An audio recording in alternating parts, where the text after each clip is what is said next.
کہ تمہاری نسلوں میں بھی عالم حافظ پیدا ہو. یہ ایک رحمانیہ مدرسہ ہے, 50 بچے ہیں مولانا. ایک خاندان سے, خاندان گھر بھی نہیں بول رہا ہوں, ایک خاندان سے ایک بچہ بھی ہے نا آس پاس سے, تو مدرسے میں اتنے بچے آئیں گے کہ ہم سمجھ نہیں پائیں. لیکن کیا ہوگا مولانا, مسلمان مدرسے کی تعلیم کو کچھ نہیں سمجھ رہا. اس کو کیا لگ رہا, مدرسے میں پڑھیں گا تو کیا بنے گا, حافظ جی, امام صاحب, مولانا صاحب, کیا تنخواہ ملیں گی, 10,000, 12,000, 15,000 کا تو میرے گھر میں دودھ آ رہا نہیں. تو یہ شیطانی دماغ میں یہ باتیں چلتی ہیں. میں آپ سے کہتا ہوں, اب جو میں سننا, میں آپ سے کہتا ہوں, کبھی آپ نے سنا کیا کہ حالات سے پریشان ہو کر, بے روزگاری سے پریشان ہو کر, بھوک سے پریشان ہو کر امام صاحب نے خودکشی کر لی, آتم ہتیا کر لی؟ کبھی سنے؟ ارے بولو نہیں. مولانا بہت خطرناک جملہ ہے. میں چینل والا ہوں, میں میڈیا والا ہوں, میں نے 10 سال میں 10 بار خبریں پڑھا کہ انجینئر صاحب نے خودکشی کر لی, کسان نے خودکشی کر لی, کلکٹر صاحب نے خودکشی کر لی. PLO سمجھتے نا, کام کا لوڈ آ گیا, SIR کا اتنا بوجھ آ گیا کہ بنگال میں 37 BLO نے خودکشی کر لی. کتنے؟ 37. یہ کیوں کہہ رہا ہوں, دنیا کا بڑے سے بڑا آدمی حالات سے پریشان ہو کر آپ نے اس کو مرتے ہوئے دیکھا ہوگا. لیکن چیلنج کے ساتھ کہتا ہوں, مجھے ایک ایسی خبر بتا دو کہ مفتی صاحب نے حالات سے پریشان ہو کر آتم ہتیا کر لی. ہے کہ ایسی خبر؟ کیوں یہ کیوں سمجھا رہا ہوں اتنی ڈینجر بات؟ اس لیے کہ تمہارے دماغوں میں یہ ہے کہ مفتی بنے گا, عالم بنے گا تو 10,000 اور 5,000 تنخواہ میں کیا کرے گا. اللہ کا شکر ہے ہم کو اللہ وہ کھلاتا ہے جو تم سوچ بھی نہیں سکتے. ارے بولو, ہماری ڈیبریاں دیکھ کر تم, ہماری تون دیکھ کر پریشان ہے تم لوگ. کیا مولانا ذوالفقار نقشبندی ایک جملہ کہتے تھے, بڑی پیاری بات. مولانا اللہ بلوا, بڑی پیاری بات.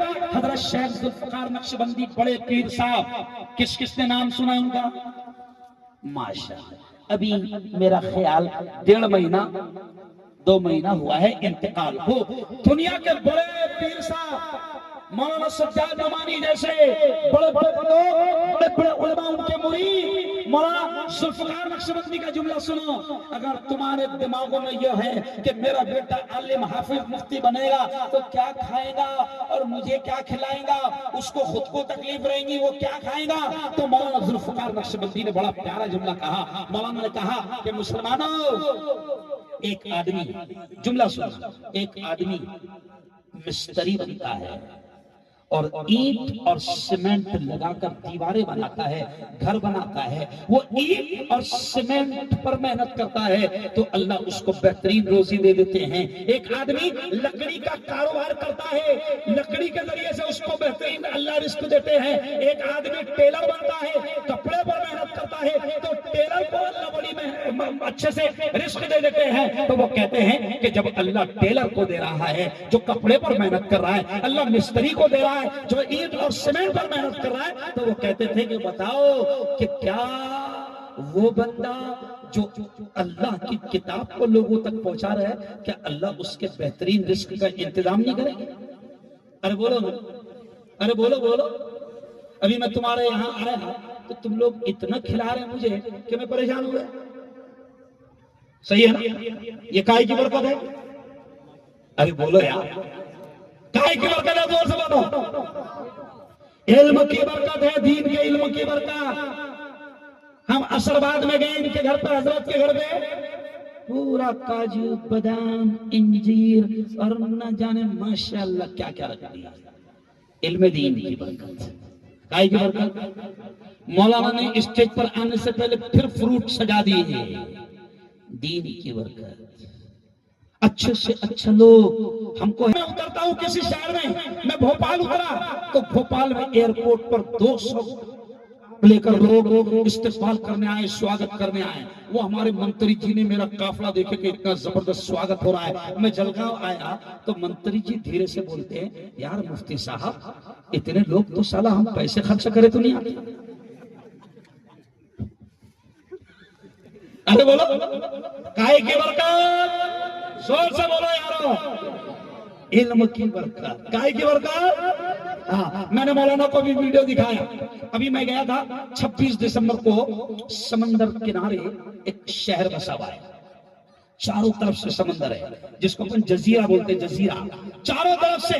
تو اب وہاں کے علماء نے مجھے فون کیا، مفتی صاحب لوگ آپ کا جوان آپ کا 2 ویلر سے سواگت کرتے ہیں، کاروں سے سواگت کرتے ہیں، ہم سب پانی کے جہاز والے آج سمندر میں ہم آپ کا کشتیوں سے اور جہازوں سے سواگت کرتے ہیں. انہوں نے سمندر میں جہاز چلائے، زبردست انداز میں نعرے لگائے. میں نے کہا واہ رے میرے مولا. پھر میں نے دل کو جھانک کر دیکھا کہ کوئی تکبر نہیں، خوشی ہوئی کہ میرے مولا یہ جو اتنی عزت کر رہے ہیں تیرے دین کے قرآن کے علم کی برکت ہے، ورنہ میرے پاس کچھ بھی نہیں. او میرے بورگاں والوں، میں یہ اس لیے کہہ رہا ہوں کہ مدرسوں کی تعلیم کو تم معمولی مت سمجھو. دنیا میں بھی اللہ کامیاب کرے گا اگر آپ کا بیٹا عالم حافظ. میری بیٹیوں تم بھی سنو کہ اگر تمہارا بچہ عالم حافظ بنتا ہے تو اللہ اس کی دنیا بھی کامیاب کرے گا، آخرت بھی کامیاب کرے گا، اور اس کی وجہ سے تمہاری آخرت بھی ارے بولو بنے گی.